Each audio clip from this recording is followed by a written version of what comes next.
د ګریس د ایتینز په اسمان کې یو الوتکه د 10 کیلومتره په لوړوالي سره په دوامداره توګه ګرده ګرځېدله.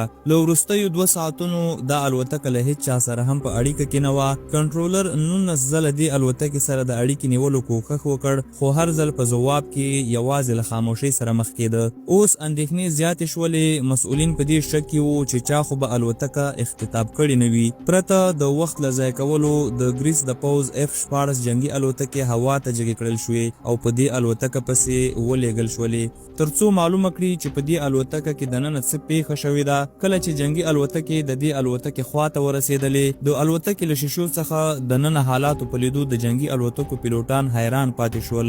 د پیلوټانو په کابین کې د پیلوټ څوکۍ خالی وه او د هغه همکار پیلوټ په بېهوشه حالت کې په خپله څوکۍ باندې ناست و. په الوتکه کې ناست نور ټول مسافر هم یا خو بېهوشه شوي وو او یا یې هم خپل ژوند له لاسه ورکړی وو.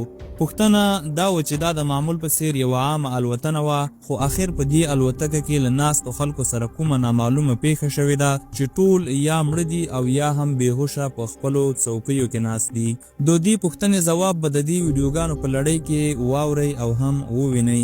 د 2015 کال د اګست په 14 نیټه د لندن له هیترو هوايي ډګر څخه یوې بوینګ 230 الوتکې الوتنه وکړله. د دې الوتکې نوم اولمپیا و او دا د سایپرس د لارناکا نړیوال هوايي ډګر ته روانه وه.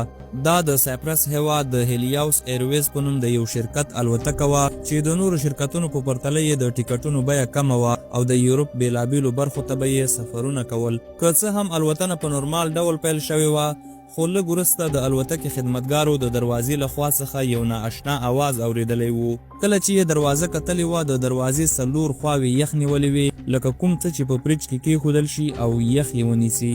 دا خبره یې د الوتکې په تخنیکي کتابچه کې هم ولیکله ترڅو له ناستې وروسته انجینران دې ستونزې ته پاملرنه وکړي. د شپې په 1:25 دقیقو الوتکې د لارناکا په نړیوال هوايي ډګر کې ناسته وکړله. د الوتکې پیلوټ له ناستې وروسته پرته له ځنډه تخنیکي انجینرانو ته وویل چې د الوتکې د کیبین فشار سیسټم چک کړي، ښایي چې کومه ستونزه پکې رامنځته شوې وي. د الوتکې د کیبین فشار سیسټم په هوا کې په الوتکه کې ناستو کسانو ته اکسیجن ورکوي. تخنیکی انجینر د چک کولو په خاطر د الوتکې د فریشر د کنټرول بټن له اتومات څخه مینول موډ ته بدل کړ چې په عام ډول د الوتکې د فریشر د چک کولو په وخت کې همداسې کیږي.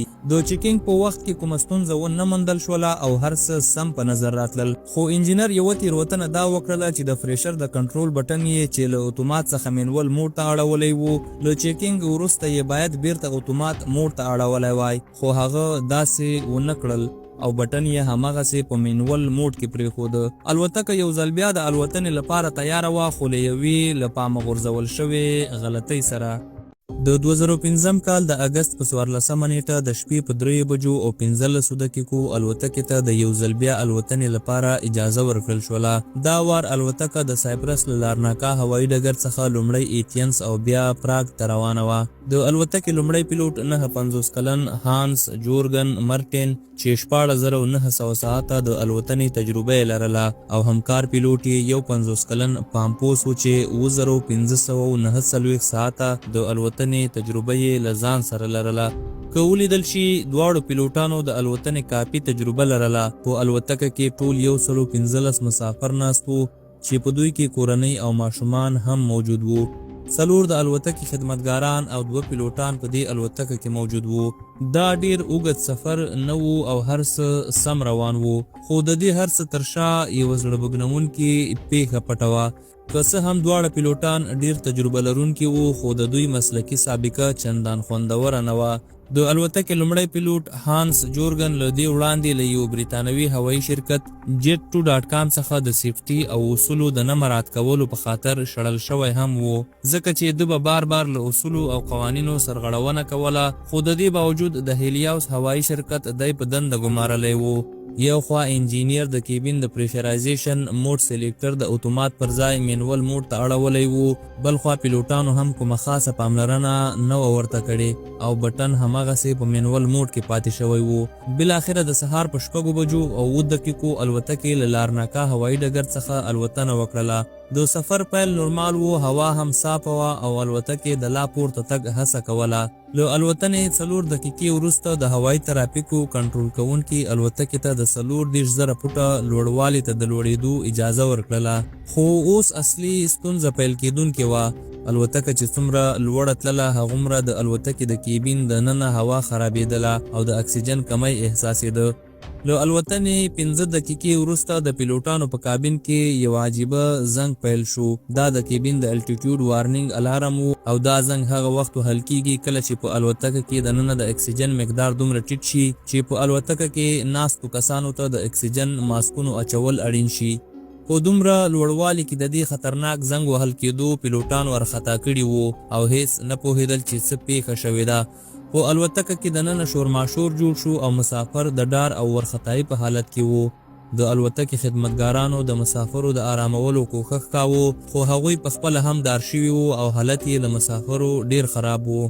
پیلوټانو بار بار د هوایي ترافیکو له کنټرول خونې سره د اړیکې نیولو کوښښ کاوه خو له کنټرول خونې سره د دوی اړیکه لا له وړاندې پرې شوې وه.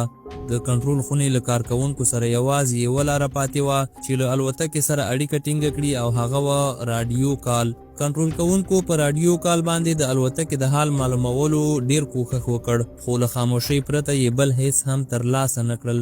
دا الوتکه اوس کومه عامه الوتکه نه وه بلکې د یو نامعلوم منزل په لوري روانه وه.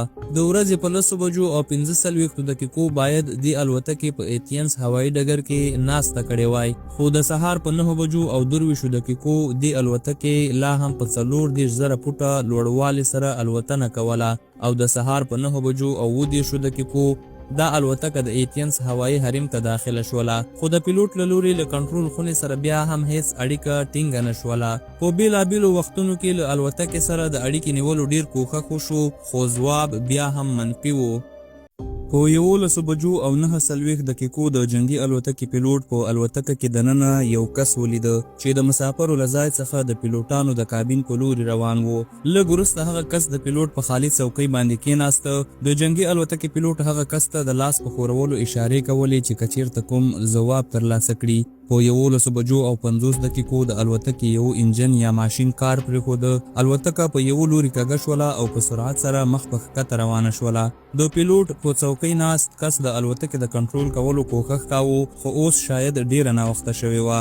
الوتکه اوس تقریبا د مرګ تر پولې رسېدلې وه.